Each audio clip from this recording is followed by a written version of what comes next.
Welcome to the EchoChamber, your friendly mock Viva-voce simulator. This is Dr. Ashok Palaniappan. It is very handy to have a dry run for the Viva-voce. It is quite common to have candidates apprehend an upcoming Viva-voce. So any sort of a app that can go towards alleviating the apprehensions involved in a Viva-voce is very useful. And this is where EchoChamber steps in. So EchoChamber basically offers three different examiner styles, academic, professional, and friendly, at three different difficulty levels, and this is its basic setup. And we give it some topic or materials on which to ask questions, and then we start the mock Viva, and then it will shoot questions at the learner, and the learner can respond. Now both the interactions in both directions are audio enabled, meaning that it's a full duplex system. So the echo chamber will ask the questions verbally, and the learner could again answer verbally. And there's also a text box where the learner could type the answers to. It's a fully voice enabled system, and it provides some nudges for the examinee to do well, and it also provides a comprehensive report on the performance at the end of the session. The sessions are also persistent, meaning that the next time you launch EchoChamber, it has a memory of how you did before, and it will pick it up from there. So now let's just have a brief demo of EchoChamber on some topic,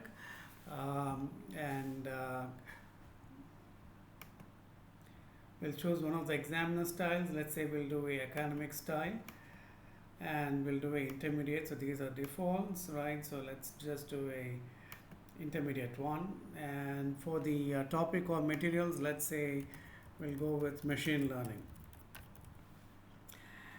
Right, so now let's start the mock Viva.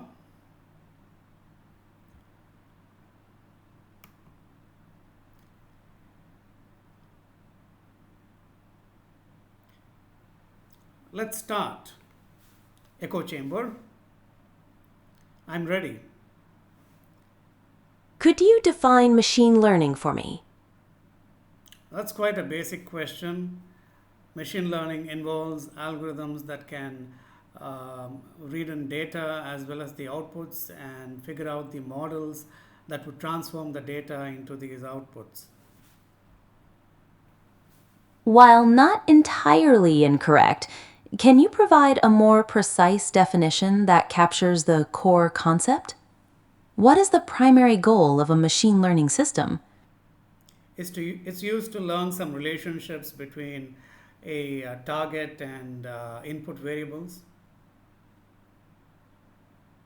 Try to phrase it more abstractly.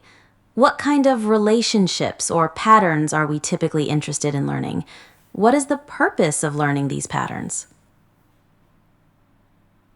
One purpose is to learn the model that can transform the features to the target, and then later when we have more of these new instances, we can make predictions for them. Exactly.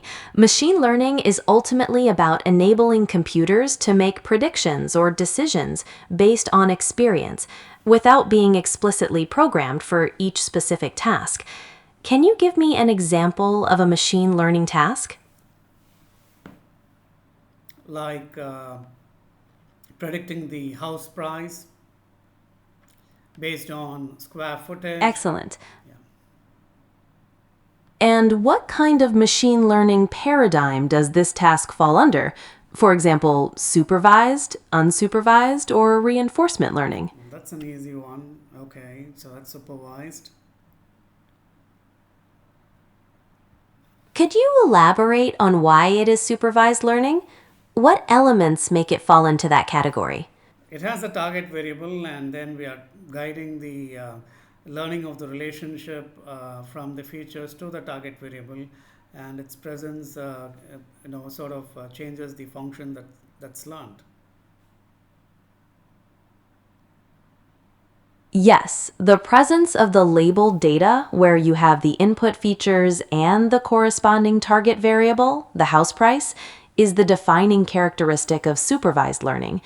In supervised learning, the goal is to learn a mapping from input features to output labels. Can you give me another example of a supervised learning task? So here I'm going to wait, and you can see there is a bulb here that's like a nudge, and I can take a hint, and you can ask the examiner, can I get a hint verbally? Can I Of get a course. hint? Think about whether an email can be classified as spam or not, based on features of the email itself. Does that fit the definition of supervised learning?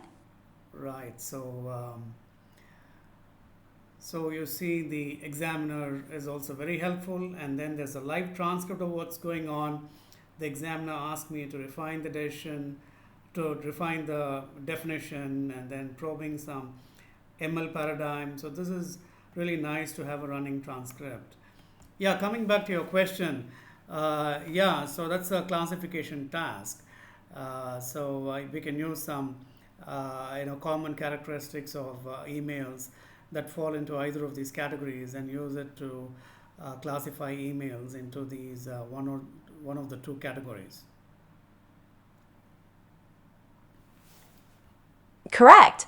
Email spam detection is an example of a classification task, which is a type of supervised learning. How would you?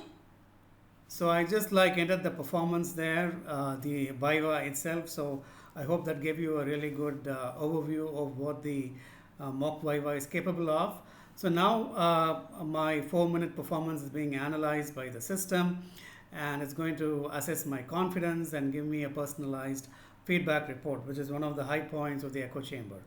So it gives me a 4.5 out of 10, not really good, and further downward revised it to just 4 out of 10. So the student demonstrated a fragmented understanding of the intermediate machine learning concepts, heavily relying on examiner nudges and hints. And while they struggled with the formal definitions, they were receptive to guidance. So strength, receptive, capable of understanding areas for improvement is also provided. Need to learn formal definitions, practice generating independent examples, all that. And then it also gives a per question breakdown. So what was the first question, and some score on the first question. What were the covered points? What were the missed points? Second question, score, covered and missed, and third, and like that. And then I can also start a new Viva. Now this is my performance report. I can also go back to my dashboard, and I can see what's my latest score, how many Vivas I've taken so far, what is the average score, and you can see I did some sessions on photosynthesis as well before, and I did marginally better on photosynthesis. So I can clear my history and start anew, and there will be no past sessions, or I can keep a record of my past sessions. It can be persistent, and I can see how I improve over time. So these are just the features of the echo chamber, a handy sort of a companion that provides a mock environment, audio enabled mock environment for preparing for Viva-voce exams. Thank you. I'll be glad to have your comments and feedback. Bye.